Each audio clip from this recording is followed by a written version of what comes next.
ऐसा बनना, भारत के गवर्नमेंट की रचना पे भरोसा करना, ये इसमें से अनुभव होता है और आज हो रहा है। आदरणीय सभापति जी, मणिपुर के संबंध में मैंने पिछले सत्र में विस्तार से बात कही थी, लेकिन आज मैं फिर से एक बार दोहराना चाहता हूं। मणिपुर की स्थिति सामान्य करने के लिए सरकार निरंतर प्रयासरत है। वहां जो कुछ भी घटनाएं घटी, 11,000 से ज्यादा एफआईआर की गई है।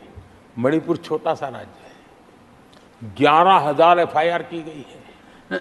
500 से ज्यादा लोग अरेस्ट हुए हैं। आदरणीय सभापति जी, इस बात को भी हमें स्वीकार करना होगा कि मणिपुर में लगातार हिंसा की घटनाएं कम होती जा रही है। इसका मतलब शांति का आशा रखना, शांति पे भरोसा करना संभव हो रहा है। आज मणिपुर के अधिकांश हिस्सों में आम दिनों की तरह स्कूल चल रहे हैं, कॉलेज चल रहे हैं, दफ्तर और दूसरे संस्थान खुले रहे हैं।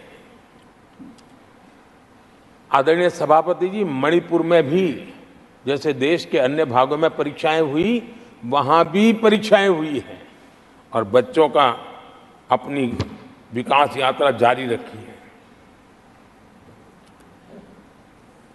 आदरणीय सभापति, केंद्र और राज्य सरकार सभी से बातचीत करके शांति के लिए, सौहार्द रास्ता खोलने के लिए लगातार प्रयास कर रही है। छोटे छोटे इकाइयों को जोड़ करके इन ताने बाने को गूंथना एक बहुत बड़ा काम है और शांतिपूर्ण तरीके से हो रहा है। बीते समय में पहले की सरकारों में ऐसा नहीं हुआ है। गृह मंत्री स्वयं कई दिनों तक वहां रहे हैं, गृह राज्य मंत्री हफ्तों तक वहां रहे हैं और बार बार वहां जाकर के संबंधित लोगों को जोड़ने का प्रयास करते रहे हैं। आदरणीय सभापति जी, पॉलिटिकल लीडरशिप तो है ही, लेकिन सरकार के सभी वरिष्ठ अधिकारी जिसका जिसका इन काम से संबंध है, वे लगातार वहां फिजिकल जाते हैं, लगातार वहां संपर्क में रहते हैं और समस्या के समाधान के लिए हर प्रकार से प्रयासों को बल दिया जा रहा है। आदरणीय सभापति जी, इस समय मणिपुर में बाढ़ का भी संकट चल रहा है और केंद्र सरकार राज्य सरकार के साथ मिलकर के पूरा सहयोग कर रही है। आज ही एनडीआरएफ की 2 टीमें वहां पहुंची है, यानी कि प्राकृतिक मुसीबत में भी केंद्र और राज्य मिलकर के मणिपुर की चिंता कर रहे हैं। आदरणीय सभापति जी, हम सभी को राजनीति से ऊपर उठ करके वहां की स्थिति को सामान्य बनाने में सहयोग करना चाहिए। ये हम सबका कर्तव्य है। आदरणीय सभापति जी, जो भी तत्व मणिपुर की आग में घी डालने की कोशिश कर रहे हैं, मैं उनसे आगाह करता हूं कि ये हरकतें बंद करें।